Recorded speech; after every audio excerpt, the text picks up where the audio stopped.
tornadoes form? Tornadoes are one of the most dramatic types of weather. But how do they form? When the sun hits the ground, iron the surface is warmed and rises.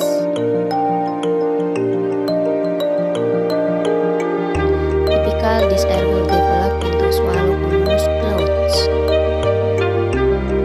But if the atmosphere is unstable, this warm air will continue to rise to far greater heights and go on to create cumulonimbus clouds, the sort you may see during thunderstorm. Where this occurs in environment where wind speed increases strongly, we know is wind shear.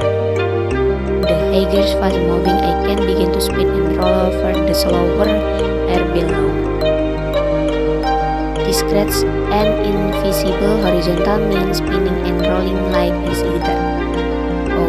Powerful wire electricity lead and cylinder vertical creating a column of spinning winds.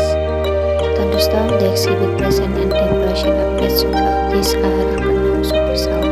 Within degrees of cold, air weather and supercell have to bring these cumulus downwards. Eventually, the relation may become so strongly focused that a narrow column of horizontally relation are formed. If this reaches the ground, a tornado is born. The most powerful have wind exceeding 400 km/h and can live through and destroy buildings.